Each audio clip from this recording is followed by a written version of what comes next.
They say a mate's rejection is like having your soul ripped in half. Siren Vale knew this truth the moment her fated mate, Gavin Halley, future Rowan of the Crescent Moon Pack, looked into her eyes and said 3 words that shattered her world. I reject you. She was an Omega, powerless, invisible, the daughter of a disgraced warrior who died branded a traitor. In Gavin's eyes, she was a liability, a stain on his perfect image. But fate has a twisted sense of humor. Because the night Siren's heart broke, she ran blindly through the rain and collided with a man whose scent alone made Rowan's bow. Lucian Nightbane, Billionaire, Rowan of Rowans, king of the Shadow Eclipse Empire. And when his obsidian eyes locked onto hers, dripping wet and broken in that alley, he uttered words that would change everything. You're mine now. This is the story of a rejected Omega who became a queen. Of betrayal, that birth power, and of an Rowan so possessive he'd burn the world to keep her. Before Siren's journey begins, I need to know, where in the world are you watching from? Drop your location in the comments below, and don't forget to subscribe to Rowan Wolf Romance Library. This is where broken hearts find their fierce happily ever afters. Now let's dive in.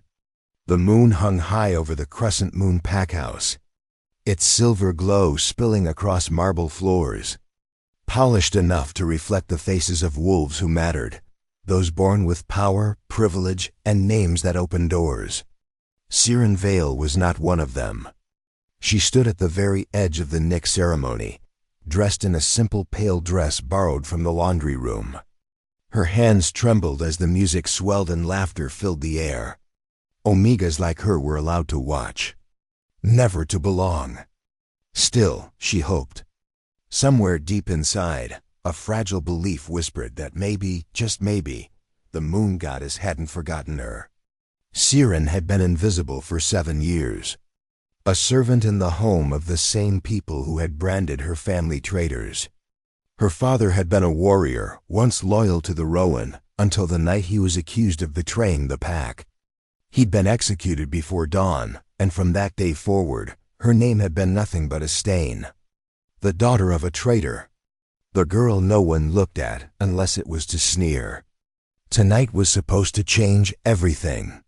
The Nick ceremony, the night wolves of age discovered their fated mates, had always seemed like a fairy tale. But as she watched the others pair off, smiling, gasping in delight when the bond snapped into place, Siren's heart ached with envy. She pressed a trembling hand against her chest. Her Wolf Nyx whimpered softly inside her mind, restless, sensing something she couldn't yet name. Then the air shifted. The door opened and a hush fell over the hall. Gavin Halley entered. Future Rowan, the golden heir of Crescent Moon.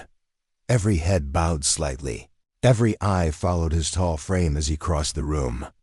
He was everything Siren wasn't, strong, confident, born to lead. The kind of man whose approval could rewrite destinies. When his gaze locked with hers, time stalled. A shock rippled through her chest heat, light constellations bursting behind her eyes. The mate bond flared, savage and inexorable, tugging her toward him like gravity. Her breath caught. Nyx howled inside, wild with recognition. For a single beat, something flickered across his face: confusion, denial, maybe fear. Then his jaw set. The glimmer died. Gavin turned away, voice low and imperious, ordering her to follow. She did, legs unsteady, letting the cool night swallow the throb of music and laughter behind them. Beneath the moon's cold stare, he faced her. She wanted to smile, to say she understood, that fate had chosen them, and maybe this was how her family's shame would finally end. But what stared back at her wasn't acceptance. It was loathing. His words fell like blades. I reject you. They sheared straight through bone and spirit. The bond snapped with brutal finality. A voiceless scream tore through her mind as Nyx keened. Pain detonated white-hot, blinding, unendurable. Her knees gave. Blood beaded at her nose as she folded into the dirt. Gavin's shadow loomed, voice colder than the wind. He spoke of her father's disgrace, of her unfitness, of needing a Nyx with status and lineage, not the trader's daughter. Each sentence lashed her raw. Then he left, walking away and leaving her in pieces. She lay there a long while, eyes on the sky. The stars blurred through tears.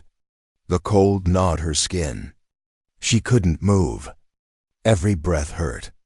Every heartbeat measured what she'd lost before she could even hold it. Footsteps crunched. Laughter carried on the night. The ceremony had ended. A few pack members spotted her, and the whispers slithered, venom-soft. "The rejected Omega," someone sneered. "Serves her right." Polished heels stopped close to her face. Vivian, Gavin's closest confidant, beautiful, cruel, and meant to be his Nyx, looked down with a curved lip. She scuffed the ground. Grit sprinkled through Siren's hair. "Know your place, rat." Siren couldn't answer. Her body shook. Nyx whimpered, voice thinning to a thread. It felt like dying. When they left, the silence returned, broken only by the trees' whisper. Earth and blood filled her lungs. Hours crawled by before she managed to move. She dragged herself to the servant quarters, one arm wrapped around her ribs, forcing breath through the hole inside her. In the cracked mirror above the cot, a stranger stared back, bloodless, hollow-eyed, soul flayed open. No scream came. There was nothing left to break. Nyx stirred, faint but firm. "We have to leave." "We'll die here," Siren thought back. The answer lit a spark somewhere deep. With shaking hands, she pulled a small box from beneath the bed, one of the few things her father had left. Inside lay a faded photograph of the two of them smiling, from a time before the world went cruel. She pressed it to her chest. "I can't die here," she whispered to the dark. From the main hall, echoes drifted, Gavin's name lifted in toasts. The future Rowan praised, the perfect leader exalted. The man who ripped out her heart and didn't look back. She gathered what little she owned, a torn cloak, a loaf of bread, the photograph, a handful of coins scraped together over years of servitude. At the door her hand paused. Fear tried to root her to the floorboards. Then Vivian's laughter returned to her, the jeers, the poison. "You're nothing." Something inside her hardened. Siren stepped into the night. The sky was fully dark now, clouds sliding over the moon like shrouds. Rain scented the air. Thunder muttered somewhere in the mountains. She pulled up her hood and ran. Bare feet smacked wet earth. Branches clawed her dress. Rain began to fall, and the forest closed around her. Cold water mingled with tears until she couldn't tell them apart. Her Wolf was quiet, spent, but a steady pulse of will beat in her chest. She didn't know her destination, only that she had to be gone before dawn. Behind her, the packhouse lights dwindled. Ahead lay only the unknown, harsh, perilous, free. Her lungs burned. Muscles screamed. She didn't stop. With each stride, she shed an old name, servant, disgrace, rejected mate. By the time she reached the crescent moon boundary markers, she was shaking so hard her teeth chattered. She turned once, just once, to look back at the house that had never been a home, at the pack that watched her fall and laughed. Then she faced the dark, squared her shoulders beneath the rain, and stepped across the line. The wind carried a faint scent of rain and betrayal. Then she crossed the border. Thunder cracked above her, a flash of lightning illuminating her drenched figure as she vanished into the storm. Somewhere deep within, Nyx's faint voice whispered again, stronger this time. "Keep running." Siren obeyed. She ran until her body gave out, until her tears blended with the rain, until all she could taste was salt and blood. Somewhere beyond the forest, the city lights shimmered faintly through the downpour. She didn't know their name, didn't know what waited there, but she kept moving. Because sometimes, The only way to survive being rejected by your mate is to run until fate decides you've suffered enough to be found again. And though she didn't know it yet, fate was already waiting, watching from the shadows, ready to collide her broken soul with the man who would change everything. Rain hammered the forest, turning the earth into rivers of mud. The world seemed to mourn with her. Each drop struck Siren's skin like tiny knives, washing away the last traces of the pack that had destroyed her. Her breath came ragged and shallow. Every step forward felt like a rebellion against the pain still echoing through her chest. She didn't know how long she had been running. Time didn't exist anymore. Only the sound of thunder, her heart, and the whisper of her wolf urging her on. Nyx's voice was weak, trembling, but alive. "Don't stop. Don't look back." Branches whipped across her arms, tearing her sleeves. Her feet bled from stones hidden beneath the mud. Still, she pressed forward, guided only by instinct and desperation. Somewhere deep inside, a faint spark flickered. Not hope exactly, but survival. The stubborn will of a girl who refused to die the way her father had. Branded, broken, forgotten. Hours passed. The trees thinned. The forest opened into the narrow back road that led out of Crescent Moon territory. Faint lights glowed in the distance. The human city of Ashridge. Neutral ground. No pack laws. No ranks. Just anonymity. For the first time in years, she could breathe. She leaned against a tree, gasping for air. Her soaked cloak clung to her body, heavy with rain and blood. The wind bit into her skin, stealing warmth from her bones. But even through the exhaustion, there was a fragile sense of freedom that made her dizzy. Her mind replayed the events of the night. Gavin's voice, cold and cruel. Vivian's laughter, the looks of pity and disgust. Her chest tightened. The rejection bond still burned, a phantom pain in her ribs. She wanted to scream it out of her, claw it free.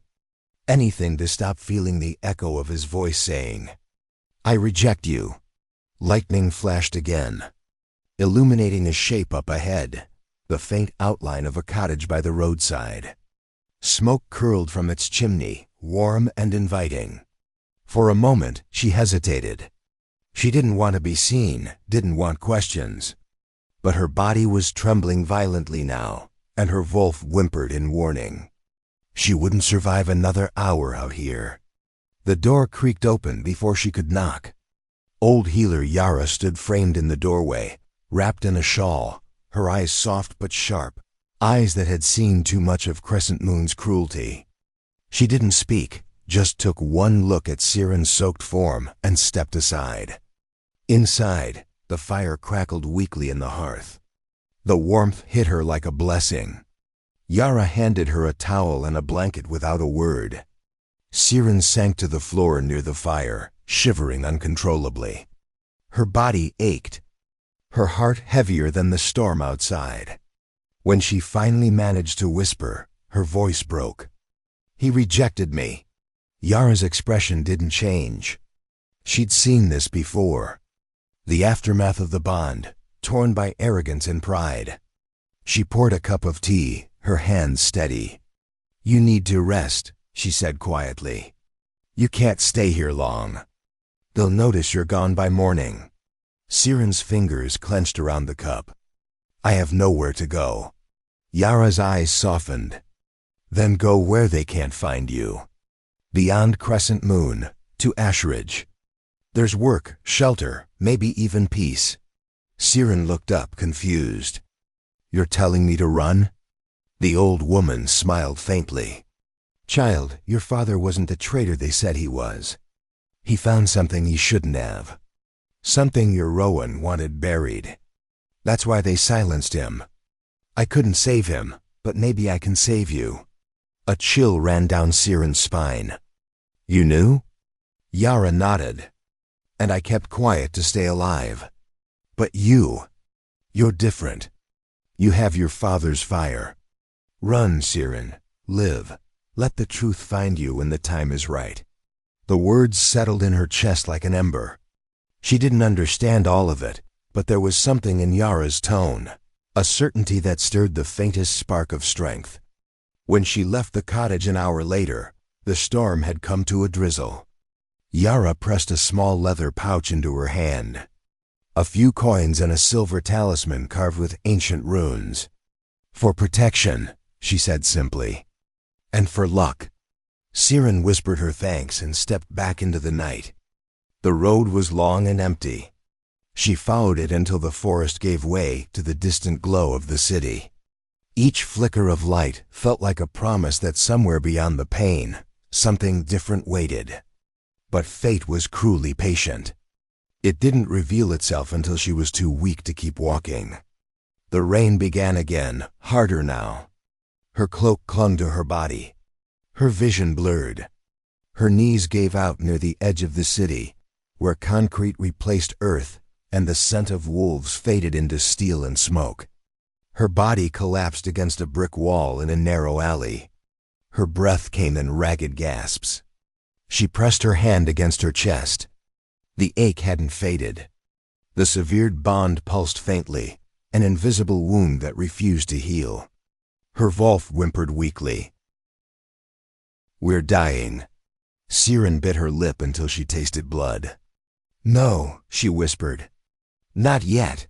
Headlights cut through the rain. A sleek black car turning sharply into the alley. She tried to move, but her legs refused. The car screeched to a halt inches from her. The door opened, and then she collided with someone solid and warm. Strong arms caught her before she hit the ground. The scent that enveloped her was unlike anything she'd ever known. Cedar, frost, and danger. It was overwhelming. The air around him vibrated with power, primal and controlled. The kind of energy that made her Wolf lift her head and tremble. She blinked up at him through the rain. A man. No, and Rowan. Tall, broad-shouldered, dressed in a dark suit that somehow stayed immaculate despite the storm. His hair was black as midnight, slicked back from a face carved from shadow and steel. But it was his eyes that stole her breath. Silver gray, glowing faintly even in the darkness. Something ancient stirred behind them. Something dangerous. Her body went limp.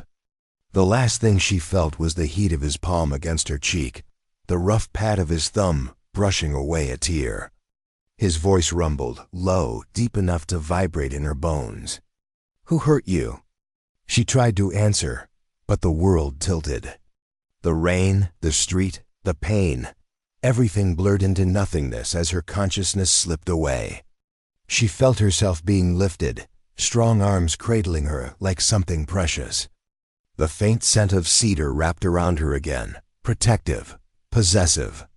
Somewhere behind the haze of darkness, another voice spoke, not human, not hers. "Mate."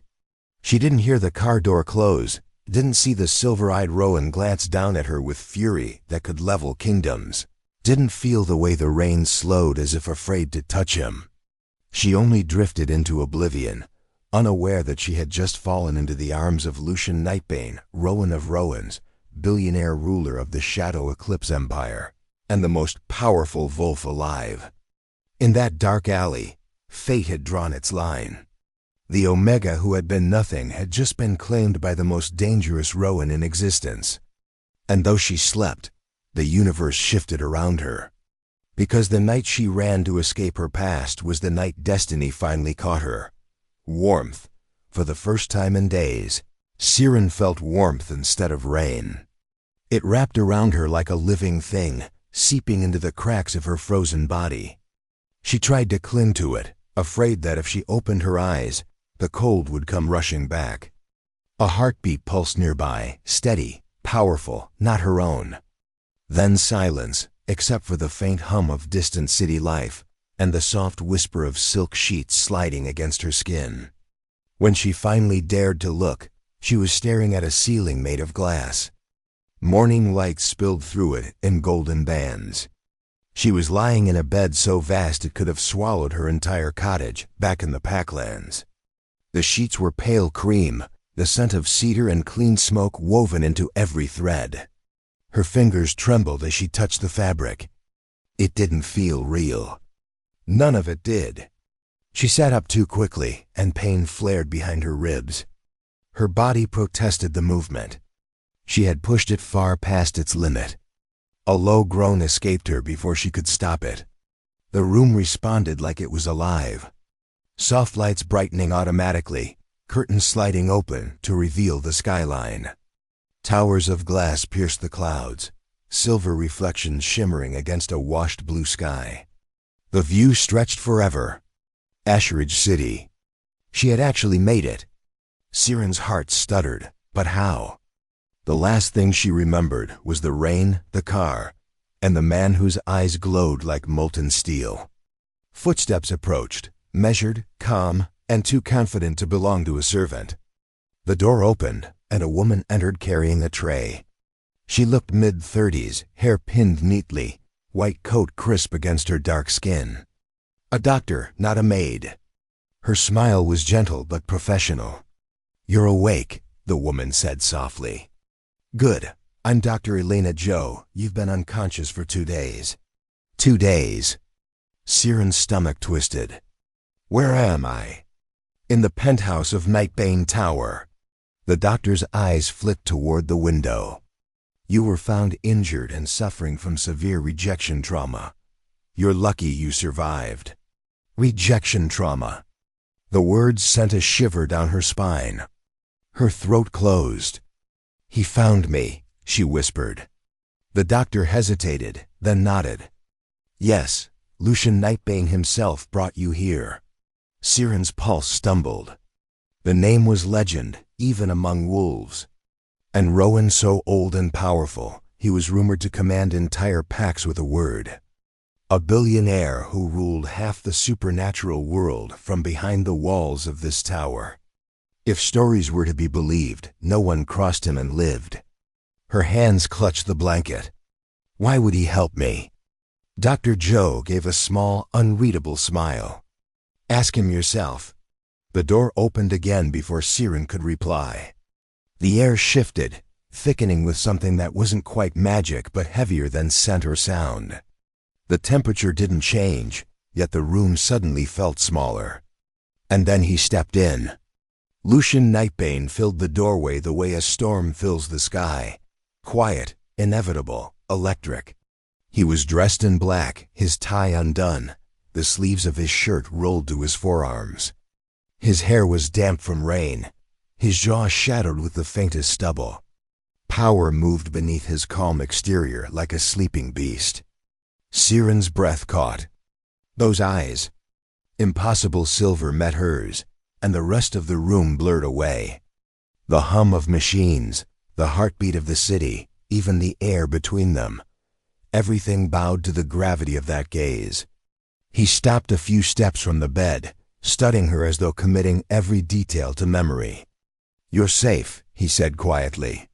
The sound of his voice vibrated through her chest, low and rough like thunder rolling over stone. "No one will hurt you here." She tried to speak, but only managed a whisper. "Why am I here?" He tilted his head slightly, as though surprised by the question. "Because you collapsed in my arms. Because whoever hurt you is still breathing, and that offends me." Siren's fingers tightened around the blanket. "I'm nobody," she said. "You shouldn't." Lucian stepped closer, and her words faltered. There was no aggression in his movement, only certainty. "You're not nobody," he murmured. "You're my mate." The room went silent. Even the rain outside seemed to pause.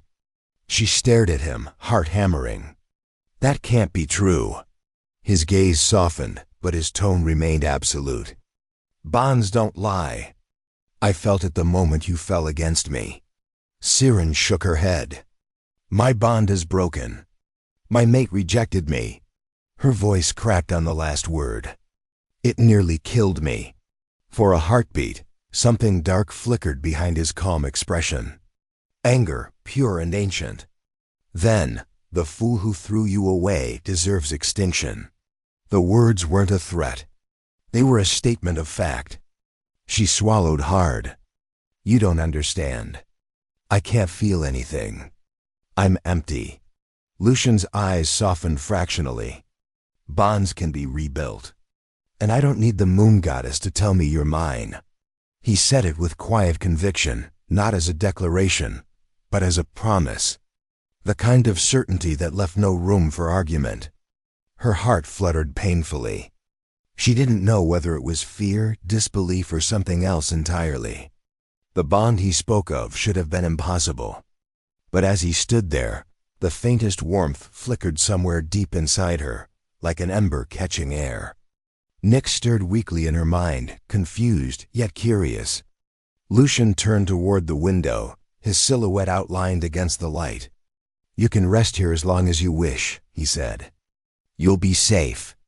If you choose to leave, I'll see that you have whatever you need. Money, protection, a new identity. But if you stay, his gaze found hers again, silver burning through the morning haze, then know that you'll never have to run again. Siren couldn't breathe. He was offering her something she had never been given, a choice. Safety or freedom. Either way, she would no longer be hunted. When he left the room, the air slowly returned to normal. Dr. Joe checked her pulse, smiled faintly, and followed him out, leaving Siren alone with the echo of his voice and the quiet hum of the city. She sat there for a long time, staring at the skyline. Her body still ached. Her mind still refused to believe any of this was real. But under the confusion, something else took root, an unfamiliar calm. For the first time since her father's death, she didn't feel hunted. She rose from the bed, wrapping the blanket around her shoulders. Her reflection in the window caught her eye. Pale, fragile, but alive.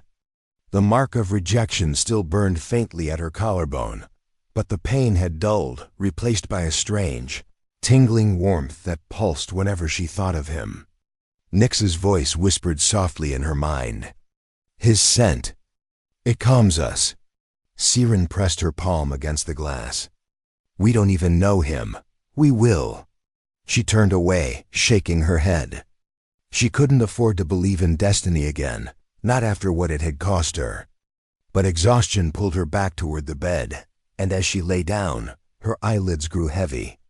Just before sleep claimed her, she heard footsteps outside. His, a pause at the door. A breath, deep and steady, like he was fighting something inside himself. Then silence. She smiled faintly in the dark, not understanding why the sound of him standing guard made her feel safer than she ever had in her own pack. When morning came again, Siren woke to sunlight streaming across the sheets and the faint aroma of coffee drifting through the open doorway. A tray waited on the table, fruit, bread, and a note written in elegant handwriting. Eat, rest. You're not a prisoner. She traced the initials with her fingertips. The letters seemed to hum with quiet authority, like the man himself. Somewhere deep inside, that ember of warmth flared again, small but steady. She didn't know what she was to him or what he intended, but she knew one thing for certain. The world she had known was gone, and whatever waited inside Nightbane Tower was only beginning to unfold. Morning came wrapped in quiet opulence. Siren woke to soft music drifting through hidden speakers, and the scent of rain fading over the city. The storm had passed, leaving the skyline clear and glistening. For a moment, she just lay still, half expecting to wake in her narrow cot back at the pack house. But the bed beneath her was still too large, the sheets still silk, and the air carried that faint trace of cedar that belonged to only one man. She rose carefully. Someone had left clothes for her on the nearby chair, a simple cream sweater, dark trousers, and slippers that fit perfectly. She hesitated before touching them, afraid to ruin something so clean, but eventually slipped them on. They smelled faintly of fresh linen and sunlight. A chime sounded. The door slid open with effortless grace. Ronan, Lucian's beta, stepped inside, carrying a tablet and a polite smile. He looked nothing like the wolf she'd known in Crescent Moon, no arrogance, no sneer. He bowed slightly, respectful but not submissive. "Good morning, Miss Vale," he said. "Rowan Nightbane asked me to see that you're comfortable. Breakfast is ready when you are." "Rowan Nightbane," she echoed quietly. The title felt strange on her tongue. In her old pack, Rowans were gods, unreachable, untouchable. Yet the man who had carried her from the storm had touched her like she was fragile glass. Ronan gestured toward the hall. "Your I show you around?" She followed him through corridors lined with glass and stone, lights spilling across black marble floors. The entire penthouse seemed to breathe. There were plants arranged with deliberate symmetry, walls filled with books instead of trophies. The space was silent but alive, the heartbeat of a man who valued control. At the far end, floor-to-ceiling windows opened to a terrace overlooking the city. The horizon shimmered in morning gold, clouds curling around the tallest towers like slow smoke. It was beautiful and overwhelming. "Lucian owns this?" she asked softly. "Every floor," Ronan replied, "and most of the city beneath it." She turned, startled by the lack of boast in his tone. It was simply fact. They reached the dining area. A long table stretched before them, but only 2 places were set. Fresh fruit glistened on silver trays. Steam rose from a pot of tea. The simplicity was unexpected. Lucian entered from the balcony, sleeves rolled, tie loosened. He looked nothing like the cold legend she'd heard whispered about in Crescent Moon. His expression was unreadable, but his eyes, those impossible silver eyes, softened when they met hers. "You're awake," he said. Siren nodded, her hands tightening around the edge of her sweater. "I didn't mean to intrude." "You didn't." He motioned toward the table. "Eat. You've lost too much weight." She sat because arguing felt useless. The first sip of tea burned pleasantly down her throat, chasing away the last chill of the storm. Lucian didn't eat. He simply watched her, studying every motion as if searching for something invisible. Finally he said, "Ronan tells me you were an Omega servant in Crescent Moon." She froze. She corrected quietly. "I'm not anything now." "You're alive," he said, voice low. "That makes you something." Silence stretched between them, thick and strange. He didn't demand her story, didn't ask for gratitude. He simply existed there, calm, grounded, a presence too large to ignore. After breakfast, Ronan reappeared, guiding her through more of the penthouse. She met the people who formed Lucian's inner circle: Caleb Rook, the Gamma with an easy grin and restless hands, and Lyra, Lucian's younger sister, whose sharp tongue had genuine warmth. None of them treated her like a burden. They called her Miss Vale, offered smiles, made space for her. It unsettled her more than cruelty ever had. Lyra linked arms with her as they toured the upper level. "He doesn't bring people here," she whispered. "Not ever. So whatever you are to him, you matter." Siren didn't know how to answer. She wasn't ready to matter to anyone again. That evening, Ronan delivered a small box to her room. Inside lay a keycard, a phone, and a note in Lucian's clean handwriting. "You may go anywhere in the tower. You're free to leave whenever you wish." Freedom. The word made her chest ache. She hadn't been free since she was 15. But where would she go? The world beyond these walls was still the same world that had chewed her up and spat her out. Here, at least she could breathe. She began to wonder. The tower's upper floors were quiet at night, filled with soft lights and the hum of distant elevators. She found a library larger than the entire packhouse she'd grown up in. Hundreds of books from ancient histories to worn novels. Dust motes danced in the air like tiny spirits. She traced her fingers along the spines until one fell open in her hands. The smell of paper and ink filled her lungs, grounding her. She didn't hear him enter until his reflection appeared beside hers in the glass wall. "You like to read," Lucian said quietly. She turned, startled. "I used to. My father taught me before he, her voice broke. Before he was gone. He nodded as if he already knew. Then you'll need this room more than I do. He reached past her, pressing a small control on the wall. A hidden balcony door opened, revealing the city lights beyond. Wind brushed her face. She could taste the scent of rain still clinging to the air. Why are you being kind to me? She asked before she could stop herself. He studied her, eyes steady. Because someone should have been. The words hit harder than she expected. She turned away, pretending to study the skyline, but her eyes burned. Behind her, his voice softened further. You're not broken, Siren. You were never broken. You were caged.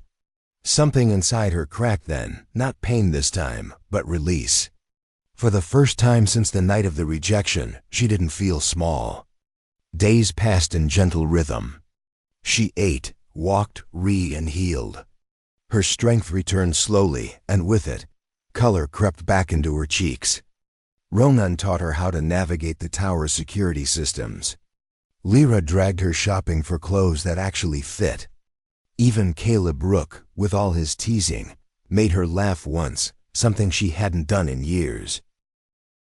Lucian lingered like a steady shadow, always close, always watching, never crossing a line. Days were swallowed by meetings and calls. Evenings he found her. On the balcony. In the library. Once in the rooftop garden where moonlight poured through glass like melted silver. He didn't say much, but his nearness carried a message. You're safe. I see you. Then the storm returned. Thunder rolled over the horizon, and the memory of rejection crashed back blood, pain, emptiness. Panic climbed her throat until breath refused her. Lucian's hands found her shoulders, solid and anchoring. His voice was low, even. Look at me. You're not there. You're here. She clung to him, shaking. He didn't shift, didn't loosen his grip, simply held until the tremors ebbed. When she finally looked up, tears streaked her cheeks. He brushed one away with his thumb, slow and gentle. You don't have to be brave with me, he murmured. Her pulse stumbled. Warmth unfurled, quiet, perilous. The air grew heavy, charged with a name she didn't have for it. His gaze flicked to her mouth, just once, before he stepped back, jaw set. Get some rest, he said, voice roughened. Then he was gone, cedar in his wake. Siren sank onto the couch, heart hammering. For the first time since stepping into his world, she recognized the truth.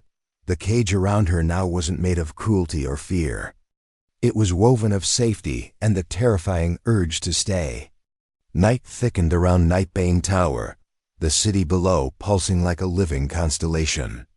Inside, the light softened warm, sheltering, but the atmosphere coiled with a new tension, quiet and deliberate. Lucian had set the engine of truth turning.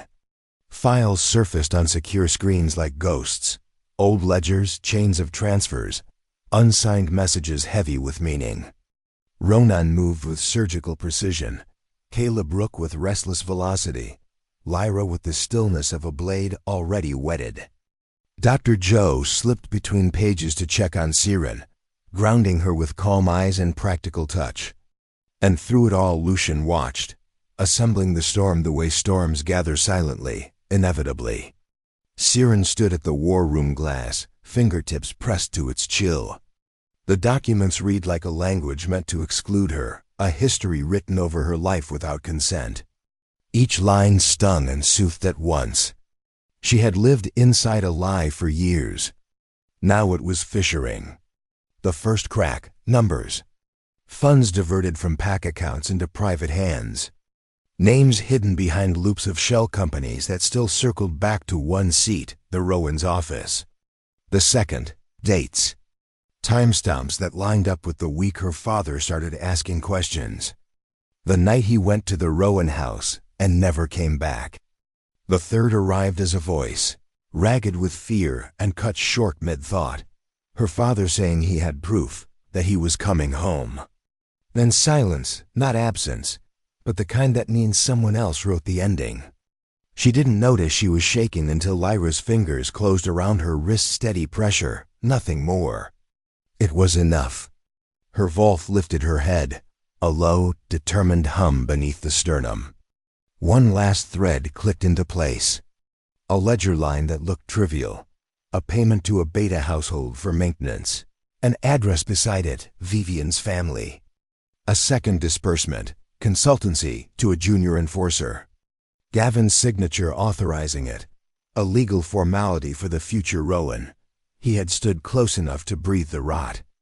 Whether he averted his eyes or was forced aside, the stain still touched him. The truth didn't shout. It landed with the weight of a verdict. Siren's father had not committed treason. He had been silenced because he found it. She didn't cry. The tears had been used up elsewhere, on smaller graves and smaller endings. What rose now was not grief, but a fierce steadiness. The emptiness Gavin left behind had been a cavern. In that cavern, the first sparks of something luminous had begun to glow. Not rage, not even vengeance, power, the kind that knows where it comes from and refuses to vanish again. Word moved faster than elevators. The city breathed rumors, and packs far beyond the skyline sniffed the wind. A rejected Omega seen at the side of the Rowan of Rowans. A name repeated in whispered rooms. Nightbane. The crescent moon heir's mistake, hanging in the air like a scent wolves couldn't ignore.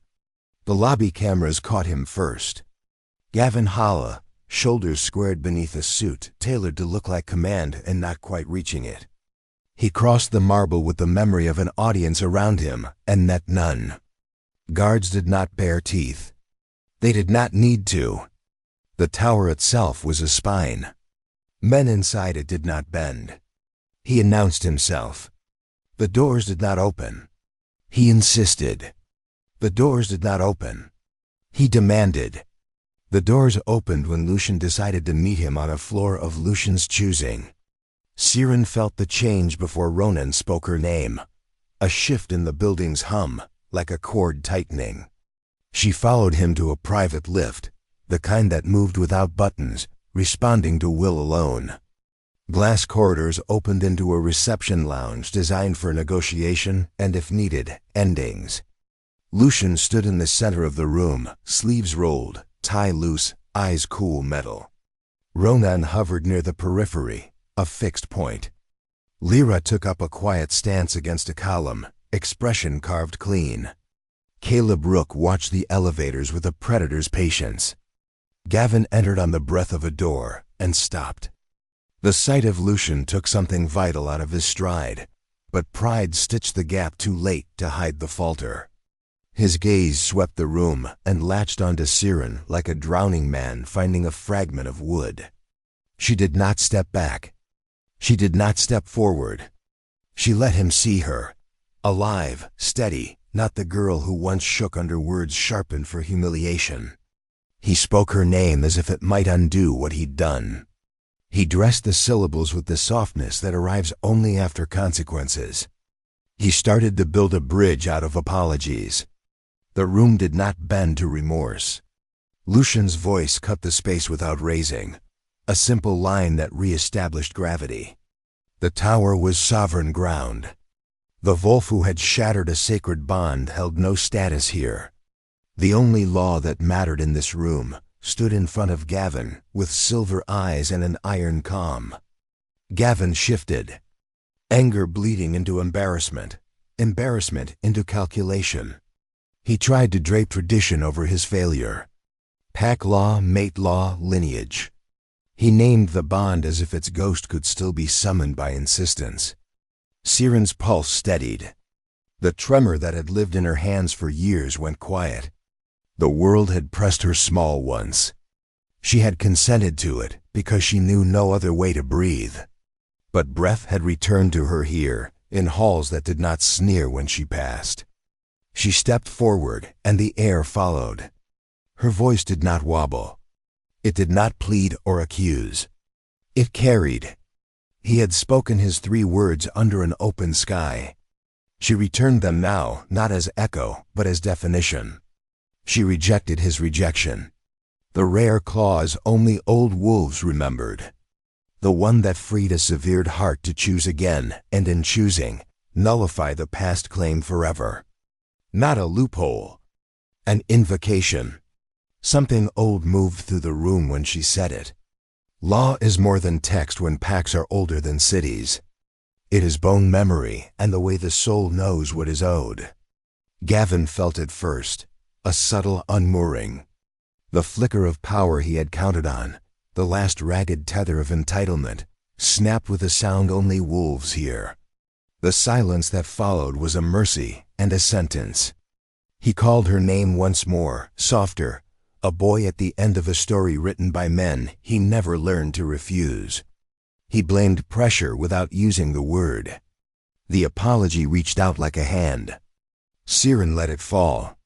Forgiveness would come later, when it belonged to her and not to him. Accountability had to arrive first. Boots on the ground. Lucian did not move closer to her and did not need to. The room had already drawn its lines. He told Gavin the only truth that mattered here. She was under Nightbane protection now, and there were kinds of harm that could not find her anymore. Not with courts. Not with counsel. Not with war. Gavin reached for threat because habit is a second spine. He referenced the High Council, alliances, consequences. Lucian met those words with a glance that measured risk the way a blade measures distance and found it uninteresting. Weather cannot be sued. Oceans do not make counter-offers. Security arrived without sound, not to menace, to clarify. Siren lifted her chin and finished the work cleanly.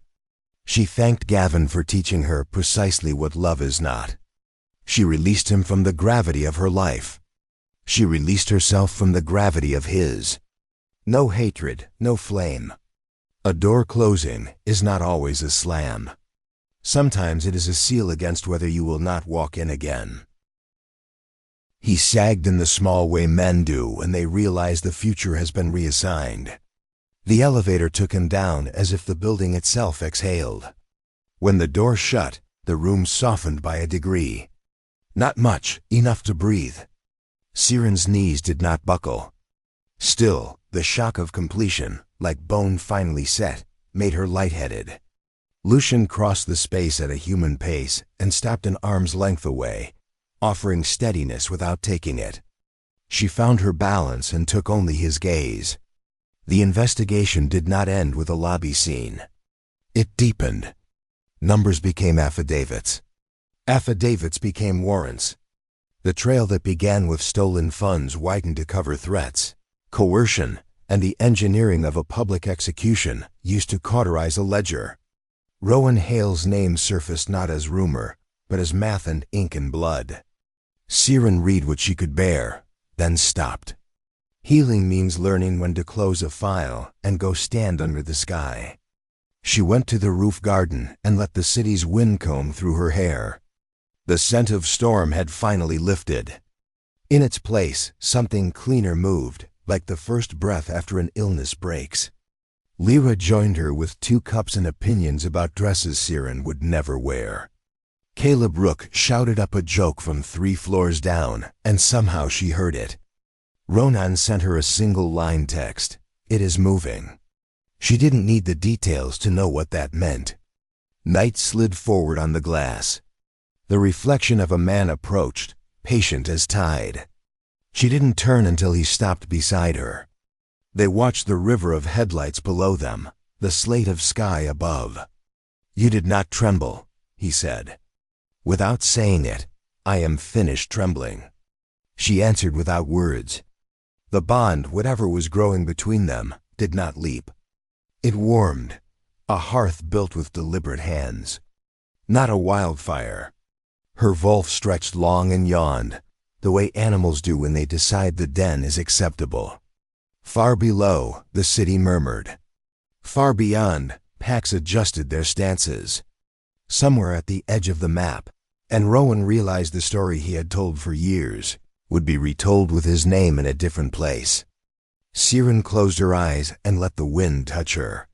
The past did not vanish. It stepped back. In the space it left, a life began to fit.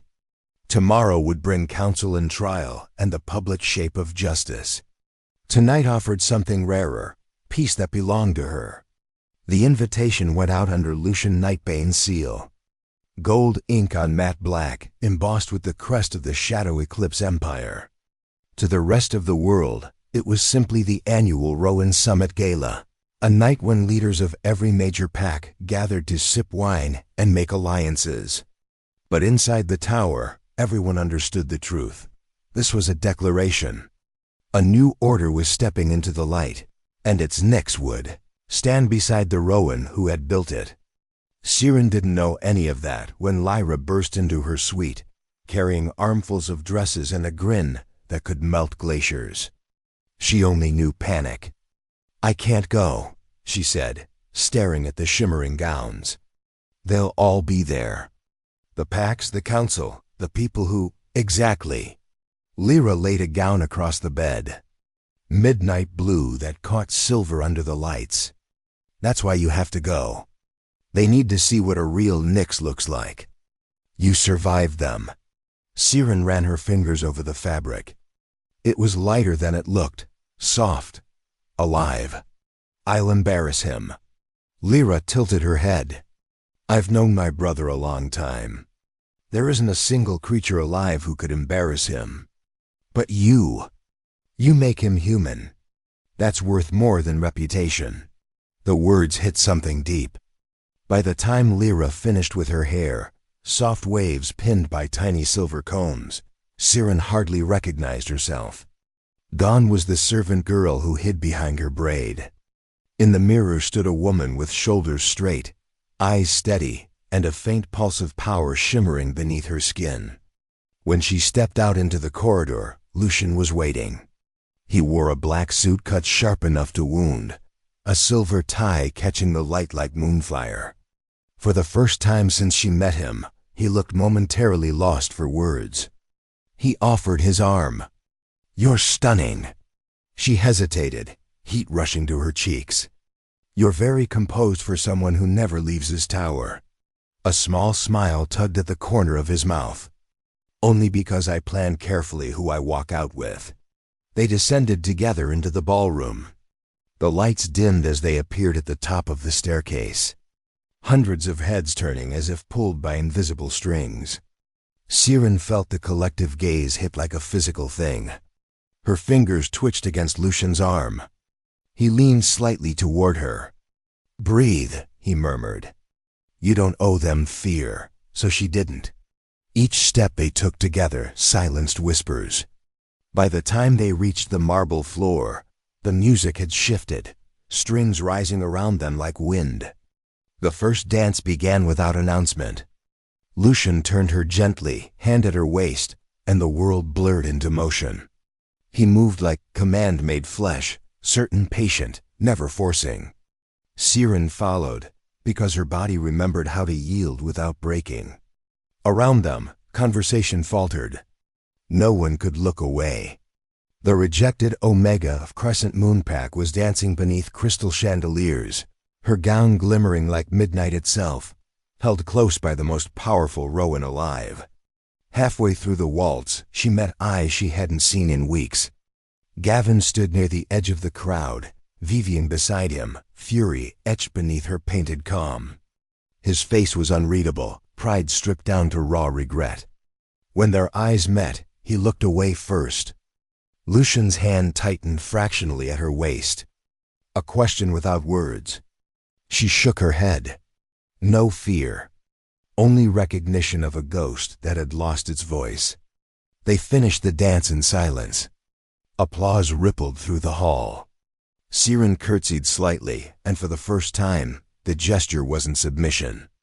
It was acknowledgement of her own arrival. The music changed. Conversation swelled again. Lucian guided her toward a table near the dais. Every Rowan present found an excuse to pass by, to greet, to assess. Some smiled too broadly. Others masked discomfort with compliments.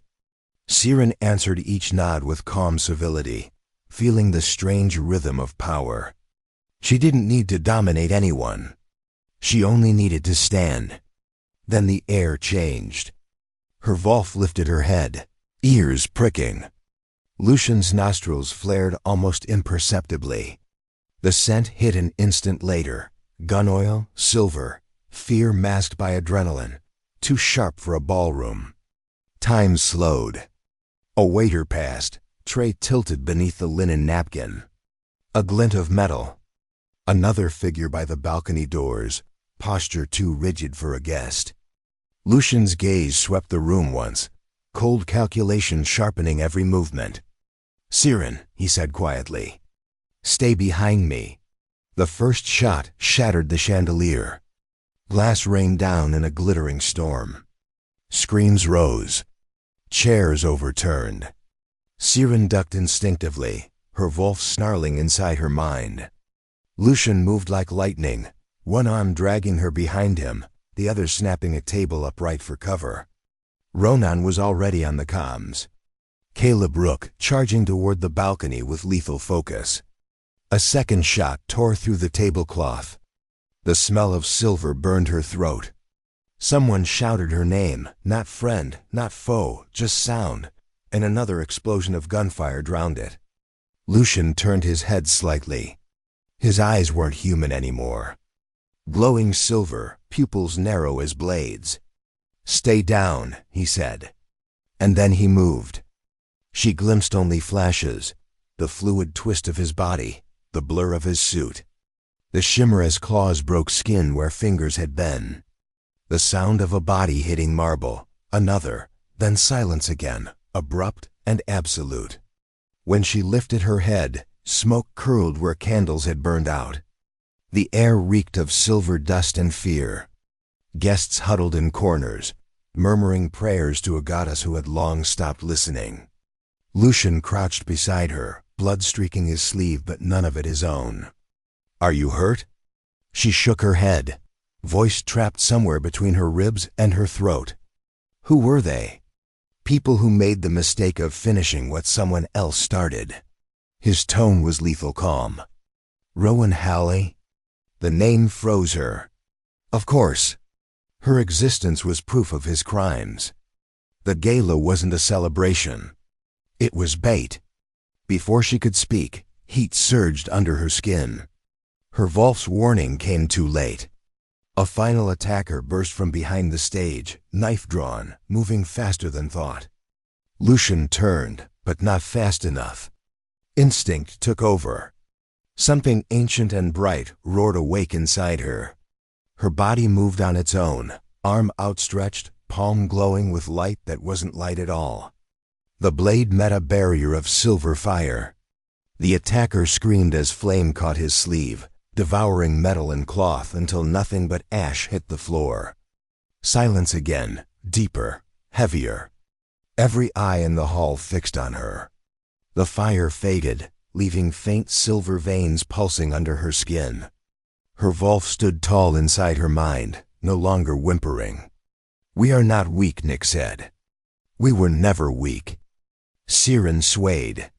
Lucian caught her before she fell, pulling her close, shielding her from the murmurs. He looked at her like a man watching the sky split open. "You," he breathed, half awe, half realization. "You're not an Omega." The world tilted. Her pulse thundered in her ears. She wanted to speak, to deny, to understand, but exhaustion won. The last thing she heard was Lucian barking orders, the crowd parting, Lyra's voice calling for Dr. Joe. Then the darkness took her again. When consciousness returned, it came not with pain, but with sound. Steady beeps, soft footsteps, the rustle of sheets. The scent of antiseptic mingled with cedar and smoke. Siren's eyelids fluttered open to white light diffused through sheer curtains. The ceiling above her was unfamiliar, but the hand holding hers was not. Lucian sat beside the bed, coat discarded, shirt sleeves rolled up, exhaustion shadowing his face. His thumb moved absently against her knuckles, as if he were reassuring himself she still existed. When her eyes opened fully, he exhaled once, slow and quiet. "You're safe," he said. The words reached through the fog like an anchor. Safe. It was strange how foreign the words still felt. "What happened?" she whispered. His gaze flicked toward the machines, then back to her. "The attack failed." "But you," he hesitated, searching for language large enough. "You burned through silver with your bare hands." She tried to sit up. The world tilted. He steadied her with one hand on her shoulder. Beneath the warmth of his palm, her pulse stumbled. "I don't understand," she murmured. "I've never—" The door slid open. Dr. Joe entered, carrying a tablet. Her usual composure intact, but eyes bright with curiosity. "Siren," she said softly, "you should know the truth before rumors do." She nodded toward Lucian. He inclined his head once. "You're not an Omega," the doctor continued. "Not even close. Your blood work shows markers I've only seen in history archives. You carry the dormant signature of a Nyx Prime." The term meant nothing at first, just sound, until Nyx stirred inside her mind, a shiver of recognition and pride. Dr. Joe's voice gentled. "It's a bloodline thought extinct. Nyx is who carried the original balance gift. Healing, command, elemental power. Your father's lying had traces of it. When you were rejected, the trauma suppressed it. Lucian's bond must have triggered reawakening." Siren's throat tightened. "My father," she could barely form the rest. "He never betrayed anyone, did he?" Lucian's voice was quiet steel. "No, he protected a secret your old Rowan wanted buried. That secret was you." Silence filled the room. The truth landed heavy, yet it carried relief, like chains quietly unfastening. She leaned back, letting the light find her face. The ache that had followed her since childhood eased by degrees. Nyx's presence inside her was no longer a whisper, but a steady pulse. "We are whole again," her Volf said simply. "Now they will see." Days became training. Lyra oversaw the practical side, how to move power through breath, how to ground energy instead of shattering walls with it. Siren's gift responded eagerly, silver threads of light, weaving from her fingertips when she concentrated, dissipating when she laughed. At first, it frightened her. Then it fascinated her. Ronan measured the energy output with devices that hummed and smoked. Caleb Rook called her our personal lightning storm and earned a playful glare from Lyra every time. Each night, Lucian watched. Sometimes from the edge of the training floor, sometimes leaning against a pillar, arms crossed. He offered advice rarely, only when her focus slipped. When it did, his voice brought her back every time. The bond between them grew in those silences, wordless, gravitational. When she channeled too much and the air crackled, he was the one who stepped forward, touching her wrist until the current softened. His touch grounded her more effectively than any technique. One afternoon during a break, she found him on the balcony overlooking the city. The sunset painted his features in copper and shadow. "You knew," she said quietly. Even before Dr. Joe confirmed it. "I suspected," he admitted. "I felt power before. Yours hums different, older." She leaned against the rail beside him. "And what does that make me now?" He turned to her fully, eyes silver in the fading light. "It makes you the kind of Nyx the world thought it had lost." Her heart stuttered. "That sounds like prophecy. Maybe it's just overdue correction." A pause. "You're not the only one who's been living inside the wrong story." Their eyes held. The air between them grew dense, charged with something that wasn't magic at all. She could feel his control like a wire pulled tight. When his fingers swept a strand of hair from her cheek, the world shifted again, soft, unsteady. The kiss was unavoidable. It wasn't the frantic claiming of Rowans, nor the quaking surrender of Omegas. It was measured, careful, assured. Two tempests meeting on equal ground. Her power flared, bright silver. His answered, deep gold. The lights wove together, then dimmed to nothing. They parted, breathless. "This changes everything," she whispered. "No," he said. "It only uncovers it." The days that followed put those words on trial. Secrets travel slower than rumors. The latter one. Packs loyal to Rowan Hale began murmuring revolt. Others sent quiet signals to Lucian, eager to stand behind the name that had just turned assassins to ash. Borders on old maps redrew themselves by midnight. For the first time, council briefings carried Siren's name not as a tragedy, but as a variable.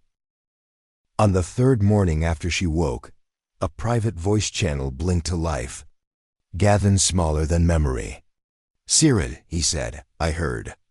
My father is losing his grip.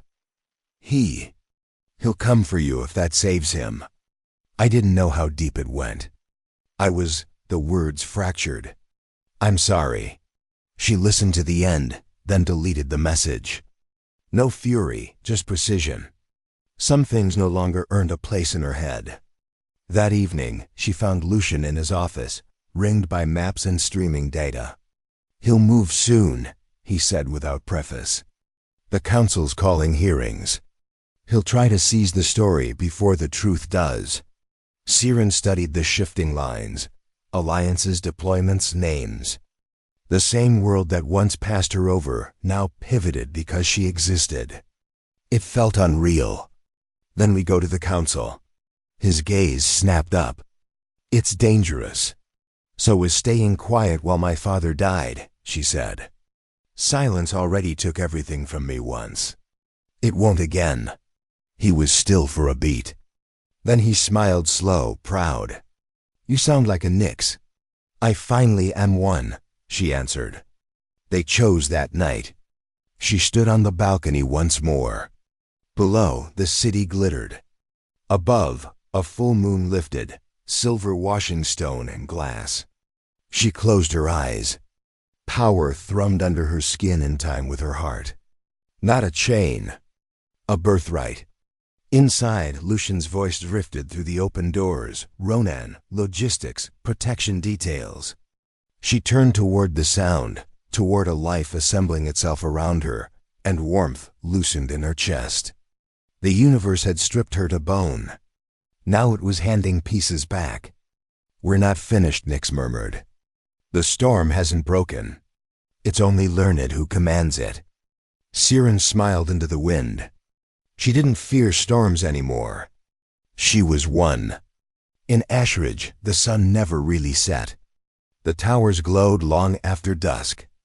Streets ran like veins of molten gold. Siren watched while the ground shifted again, alliances recut, enemies boxed in, the air thick with talk. Rowan Hale had declared war, not armies clashing on fields, but in council halls and on broadcast feeds. Accusations, spin, law twisted into wire. He claimed Lucian Nightbane had stolen his pack's Nyx, that Siren Vale remained bound to Crescent Moon by divine mandate. Within a week, every pack had heard. Some scoffed. Others leaned in. Fear is a fast recruiter. Nightbane Tower answered with quiet, the poise before a chosen storm. Lucian read each dispatch with a strategist's focus. Not a lover's. Siren watched him work, tracing lines across digital maps. Conferring with Ronan, summoning Lyra and Caleb Rook into meetings that bled straight into sunrise. When he finally spoke to her, his voice was stripped of politics and rich with promise. "He can howl as loud as he wants," he said. "We'll end this with truth, not noise." The truth had weight now. Ronan had uncovered full records, proof of embezzlement, witness statements, transfers signed in Rowan Hale's name, details of threats sent to healer Yara before her sudden disappearance. Each piece fit neatly, like stones stacked for a final strike. But it wasn't enough for vengeance. It had to be justice, which meant the High Council. Siren's stomach tightened at the thought. The council chambers were older than most cities, carved from black marble mined before memory. To walk into them was to walk into history and into scrutiny. Lyra helped her prepare. "They'll try to rattle you," she warned, pinning Siren's hair with a simple silver clasp. "Remember who you are now, not what they called you." Siren met her reflection. Calm eyes, steady breath, a trace of silver glowing just beneath her skin. "I'll remember," she said. The hearing convened under a blood moon. Rows of Rowans filled the amphitheater, their coats trimmed with lineage sigils, eyes gleaming with curiosity or malice. At the front, 13 counselors sat in an arc, robes black, expressions carved from stone. Cameras hovered discreetly in the corners. Every pack on the continent would see this. Lucian entered first, posture unyielding, aura filling the hall until even proud wolves straightened unconsciously. When Siren followed, a murmur ran through the crowd, a low, electric ripple. They had expected a trembling Omega. What they saw was something else entirely. She took her seat beside him. The chair felt too large, but she stayed still, hands folded across the floor. Rowan Hale stood, flanked by guards, his once imposing frame seeming smaller under the council's shadow. Gavin was beside him, expression torn between shame and exhaustion. The chief counselor's voice echoed. "We convene to address charges of corruption, coercion, and violation of mate law between Crescent Moon Pack and the Shadow Eclipse Empire. Rowan Hale, you may speak." Hale began with the ease of a practiced liar. He spun a tale of manipulation, of his son's heartbreak, of Lucian's greed. He called Siren a weapon disguised as a woman, a witch who had bewitched the Rowan of Rowans to gain status. Each sentence slid smoothly, rehearsed and venomous. Siren's pulse hammered.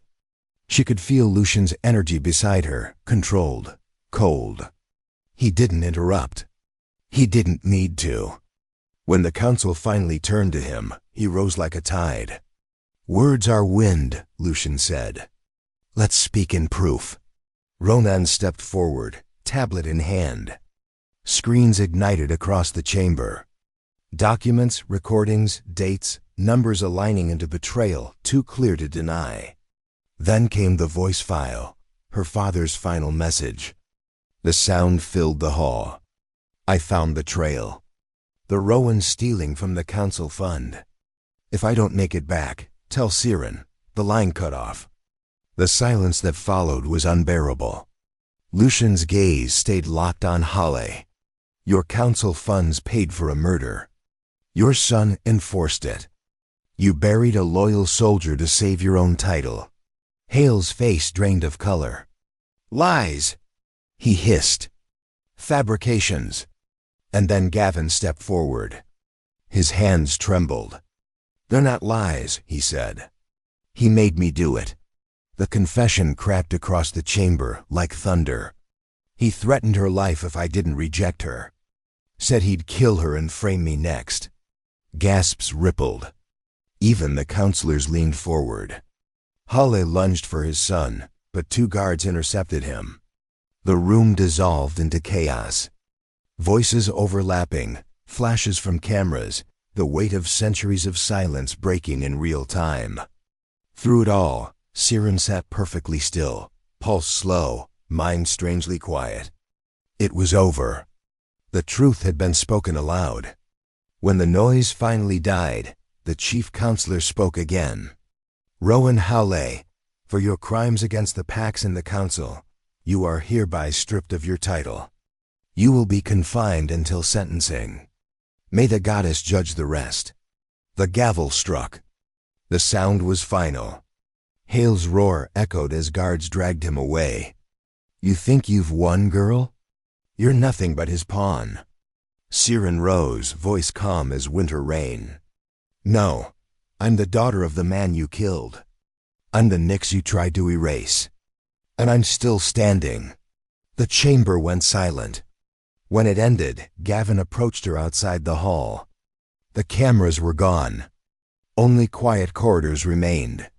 He looked smaller than she remembered, eyes red-rimmed, shoulders bowed. I know I don't deserve it, he said, but I needed to tell you I'm sorry. She studied him for a long moment. He was the ghost of a choice she'd outgrown. I forgive you, she said. Not for you. For me, he nodded, tears spilling anyway. I'll make it right, he whispered, though they both knew some things couldn't be made right, only faced. Vivian appeared at the end of the hall, fury twisting her features. You think this makes you better than us? She spat. You're still the same Omega. Lucian's low growl cut through her words. One glance from him sent her retreating. The sound of her heels faded into silence. Siren turned to him. It's finished. Almost, he said. There's one thing left to make it official. That night, back in the tower, she stood on the rooftop garden as the city breathed below. The wind carried no scent of blood, only rain and new beginnings. Lucian joined her, coat catching the breeze, eyes reflecting the moon. Your father's name is cleared, he said. His honor will be restored before the council tomorrow. She swallowed hard. He deserved that, and so do you. He stepped closer. You faced them all. You turned their judgment into silence. I've seen armies break with less. She smiled faintly. I had help. He reached out, brushing his thumb across her cheek. You had courage. For a long moment, neither spoke. The world below them seemed to pause. One heartbeat, stretched across two souls that had survived different hells and somehow found each other in the aftermath. When he finally spoke, his voice was low. Come back inside. You need rest. She shook her head gently. Just a little longer. I want to remember what peace sounds like. Lucian nodded. Together they stood under the moonlight, two silhouettes against the endless sky, the storm behind them and the promise of something brighter ahead. Tomorrow would bring ceremony, oaths, and the public claiming that would bind their fates. But tonight was theirs, a quiet victory, a breath between battles. And for the first time, Siren believed the war truly was ending. Moonlight poured across the rooftop garden like liquid silver, washing the city in a calm it hadn't known for weeks. The war was over. The council had spoken. Rowan Haley sat in custody awaiting judgment. The Crescent Moon Pack had fallen silent, and for the first time, Siren could breathe without fear. The wind brushed through her hair, soft and salt-sweet from the distant sea. Around her, the garden glimmered with dew, roses heavy with midnight moisture, vines swaying lazily as if listening to the city's hum. The night had weight, sacred and still.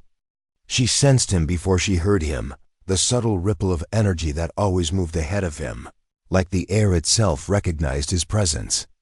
Lucian stepped onto the terrace, his black suit catching threads of moonlight, making him look half shadow, half divinity. The faint exhaustion that had lived in his eyes since the trial was gone, replaced by quiet certainty. He carried no crown, no ceremony, only a small velvet box in one hand. Her breath caught. He stopped a few feet away, gaze steady on her. I've lived centuries, he began, voice low but sure. Watched empires rise and crumble, watched pack lines fade into legend. I thought nothing could surprise me anymore. Then you came out of a storm, broken and bleeding, and looked at me like the world could still hold kindness.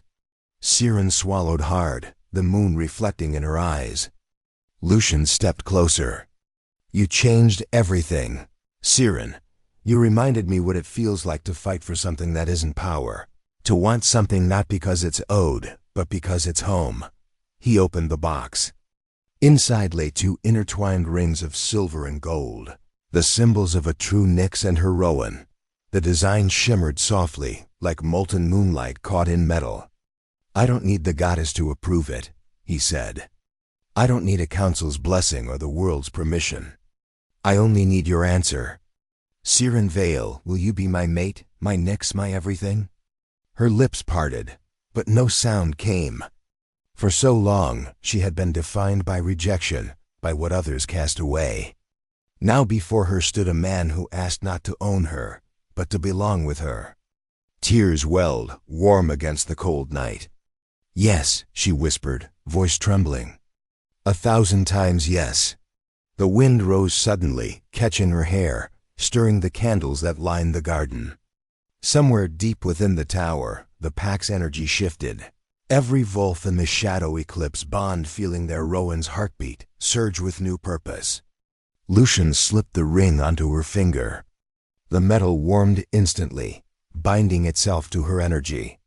Then he extended his wrist, offering it without hesitation. "Mark me," he said. The words sent shivers through her.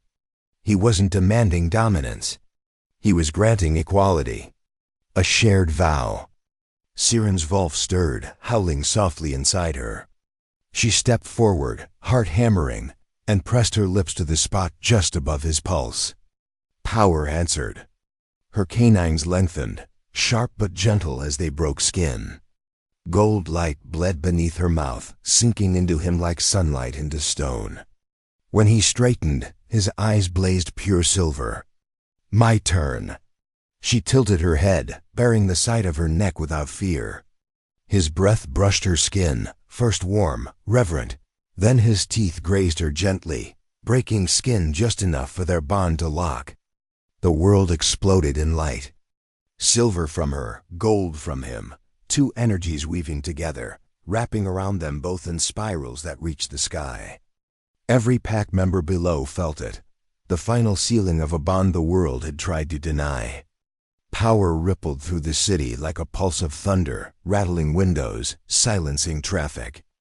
Even the moon seemed to burn brighter. When the glow faded, Siren's knees almost gave out.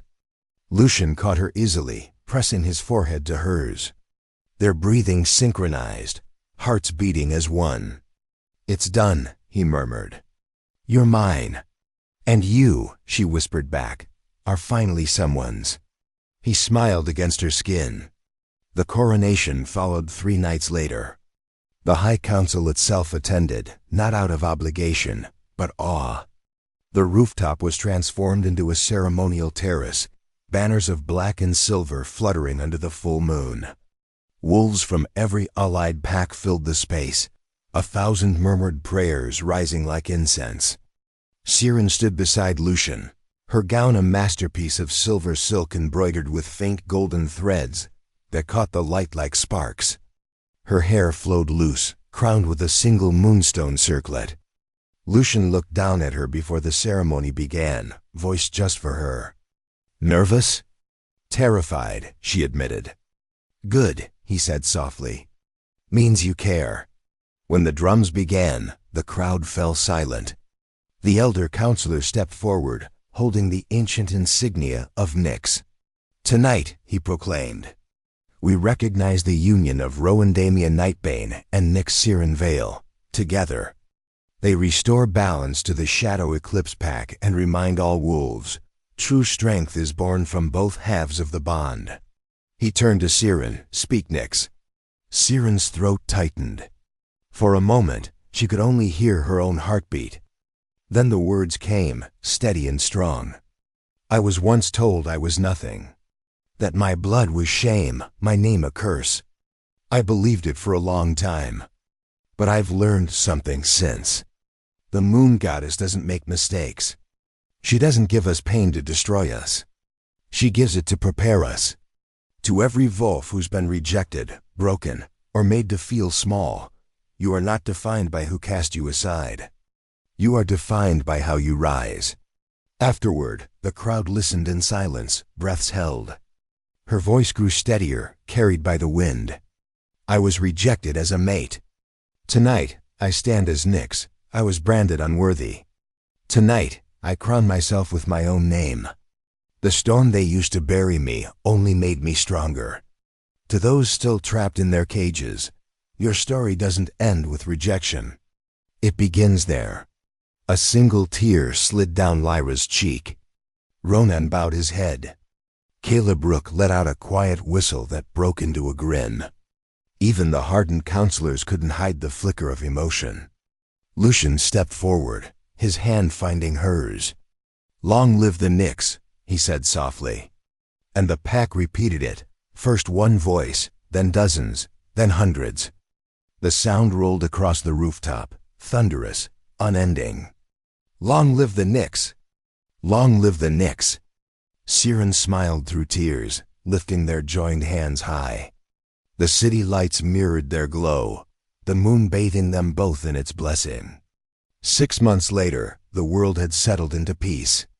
Crescent Moon was rebuilding under new leadership. Gavin, quieter now, trying to write the legacy of his father. A single letter had arrived from him weeks ago, simple and heartfelt. "Thank you for forgiving me. I hope your light never dims." She kept it tucked inside her journal, not out of nostalgia, but closure. Siren's life had become purpose. She had founded a sanctuary for rejected wolves and abused Omegas, the Haven.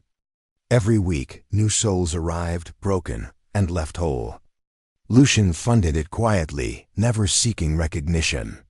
At night, they visited together, watching laughter replace fear, strength replace shame. Sometimes she would rest her palm on her belly and smile. Life stirred there, tiny, steady, a new heartbeat, golden and silver intertwined. One evening, as the sun dipped behind the towers, she stood on the same balcony where everything had begun. Lucian joined her, wrapping an arm around her waist. His hands settled over hers, over the small curve growing beneath her ribs. "Any regrets?" he asked quietly. She turned her face toward him, eyes glowing faintly in the twilight. "Only that I didn't run into you sooner." He smiled, the kind of smile that made the night itself lean closer. The goddess knew what she was doing. You just had to survive long enough to see it. They stood there as the moon rose once more, its light spilling across them, over the city that had borne witness to their trials and triumphs. The rejected Omega had become a queen, and beside her, the Rowan who had once ruled the world alone, finally found something greater than power, home. Morning came quietly over Nightbane Tower. The city below shimmered under a veil of gold, the kind of gentle light that belongs only to new beginnings. On the rooftop garden, where everything had changed, Siren stood barefoot among the flowers, her robe drifting around her ankles. The breeze carried the scent of jasmine and rain, the same scent that had followed her the night she first fled Crescent Moon. It no longer smelled of fear. It smelled like memory, soft, distant, forgiven. Behind her, Lucian's footsteps approached, slow and familiar. His arms slid around her waist, drawing her back against him. The warmth of him, the rhythm of his breath at her neck, it was the same comfort she'd found the first time he'd held her in the rain. "You're up early," he murmured. "I couldn't sleep," she said, smiling. "Someone's restless." He glanced down as she rested her hands over the gentle curve of her stomach. His expression softened in that way only she ever saw. "He's impatient," Lucian said. "Just like his mother. Or like his father," she teased. "Always planning his next empire." He chuckled, the sound low, content. "He'll have yours instead. Something kinder." They stood there together in silence, watching sunlight break across the city. The glass towers sparkled like shards of 1,000 stories, some broken, some reborn. The world that once mocked an Omega had come to celebrate Anix. Her sanctuary, the Haven, now stretched across 2 territories. Packs sent their wounded there to heal, not to hide. Wolves who had once bowed out of fear now bowed out of respect. Siren had become what she never thought possible, proof that power could be gentle. Lucian pressed a kiss to her temple. "Do you ever miss it?"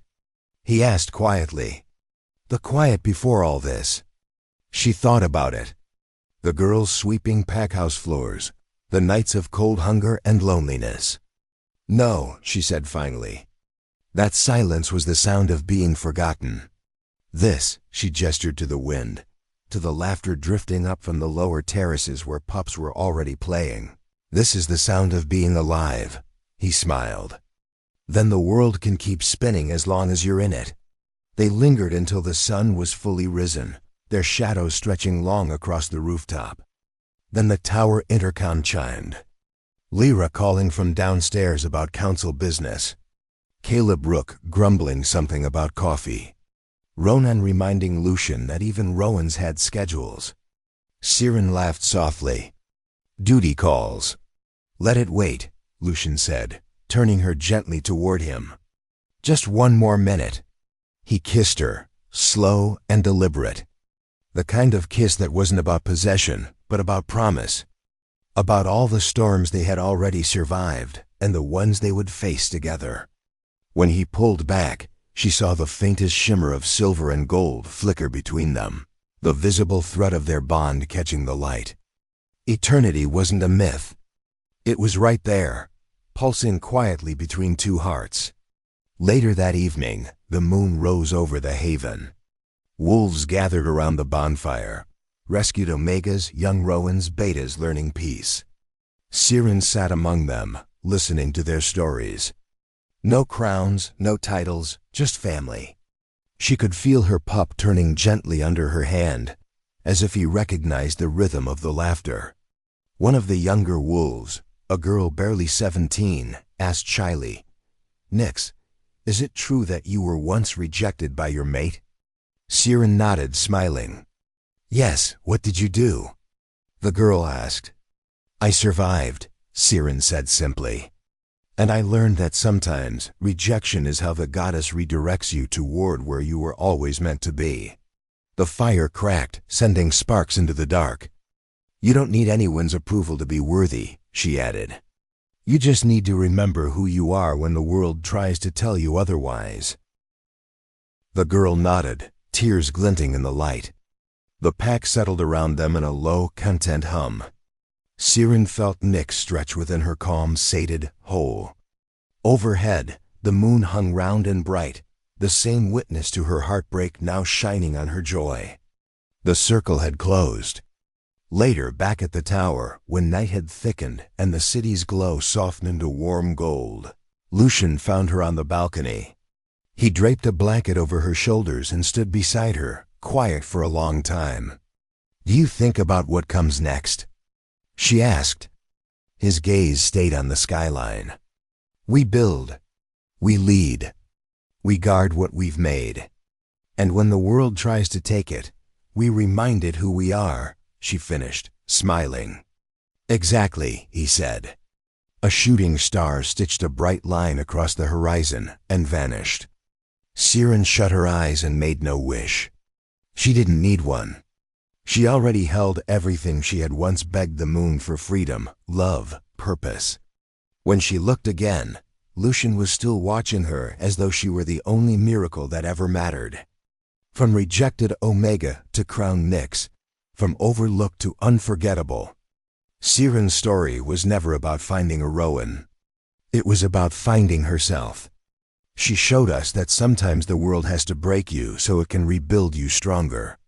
That love doesn't swoop in to save you. It meets you where you stand and grows alongside you. And rejection?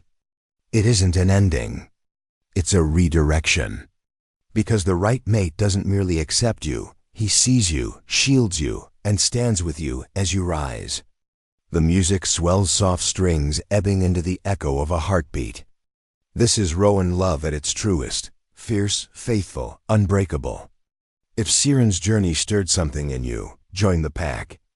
Subscribe to Rowan Wolf Romance Library for full-length werewolf shifter tales every week, stories where pain finds healing, love finds destiny, and every rejected heart learns to rise again.